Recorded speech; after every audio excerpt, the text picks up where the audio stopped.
வித்யாவுக்கு கல்யாணம் ஆக போகுதுங்க. வித்யாவும், முருகனும் கல்யாணம் பண்ணிக்கிறாங்க ஒரு கோயில்ல வச்சு.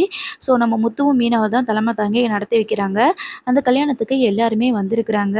கிறிஷும், அ கிறிஷோட பாட்டியும் வர்றாங்க. ஏன்னா, அவங்க மகேஸ்வரி வீட்ல தானே இருக்கிறாங்க. அதனால கல்யாணத்துக்கு எல்லாமே வாராங்க.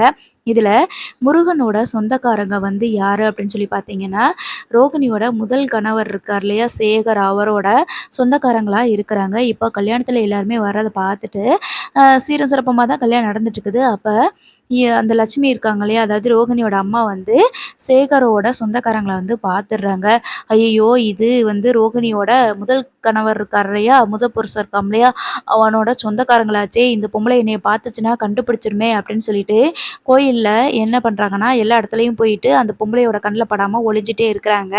கிறிஷ பார்த்தாலும் கண்டுபிடிச்சிருமே அப்படின்னு சொல்லிட்டு, கிறிஷையும் கூப்பிட்டுட்டு ஒளிஞ்சு நின்னுட்டே இருக்கிறாங்க. அதுக்கப்புறமா ரோகிணி வந்துட்டு வழக்கம் போல நம்ம வித்யாவ கல்யாணம் இல்லையா? அதனால ஓடி ஆடி எல்லா வேலையும் பார்த்துட்ருக்காங்க. அப்போ அந்த லேடி வந்து ரோகிணிய பார்த்துடுறாங்க. "இவள பார்த்தா கல்யாணி மாரி இருக்கே!" அப்படின்னு சொல்லிட்டு மீனா கிட்ட போயி, "கல்யாணி எங்க இருக்கா?" அப்படின்னு சொல்லி கேட்குறாங்க. "கல்யாணியா? அப்படிலாம் யாரும் எனக்கு தெரியாதே!" அப்படின்னு சொல்லிடுறாங்க. "அப்படியா? இங்க ஒரு பச்சை கலரு புடவ கட்டிட்டு நின்னுட்டு இருந்தாங்கல்ல" அப்படின்னு சொல்லி கேட்குறாங்க. "இல்ல, இல்ல எனக்கு யாருன்னு தெரியாது" அப்படின்னா அப்படின்னு சொல்லிட்டு மீனா சொல்லிட்டு போயிடுறாங்க. அதுக்கப்புறமா ரோகிணி கிட்டயே வந்து அந்த பொம்பள பார்த்து பேசுது. "நீ கல்யாணி தானம்மா? சேகரோட பொண்டாட்டி தானே நீயி?" அப்படின்னுட்டு கேட்குறாங்க. சேகர்னா யாருன்னு தெரியாது. "முதல்ல கல்யாணினாலே நான் கிடையாது."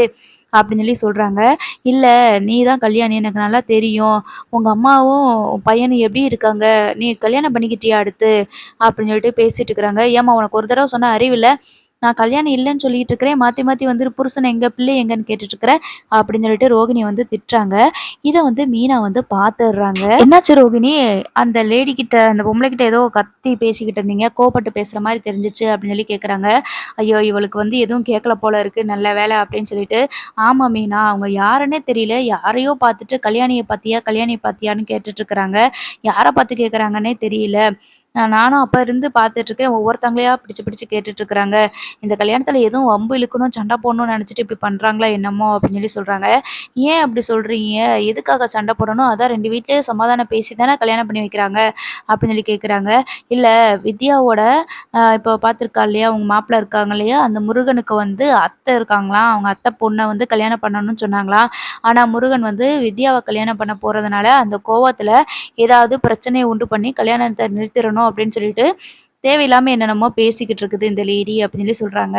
இதுக்கு ஏன் இப்படி இருக்காங்க? அவங்க அவங்களுக்கு பிடிச்ச மாதிரி தானே கல்யாணம் பண்ணுவாங்க அப்படின்னு சொல்லிட்டு நினைக்கிறாங்க. இல்ல நீங்க ரொம்ப கோவமா அவங்க கிட்ட பேசிட்டு இருந்த மாரி இருந்தது.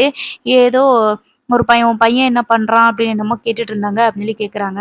அதான் வேற யாரையோ பார்த்துட்டு, நீ தான் கல்யாணியா? நீ தான் உன்னைய பார்த்தா கல்யாணி மாரி இருக்கு அப்படின்னு சொல்லிட்டு பேசிட்டு இருக்காங்க. அதான் வேற யாரையோ பார்த்துட்டு என்னைய நினைச்சு நீங்க பேசிட்டு இருக்கீங்கன்னு சொல்லிட்டு சொன்னேன்." அப்படின்னு சொல்லி சொல்றாங்க. "அப்படியா?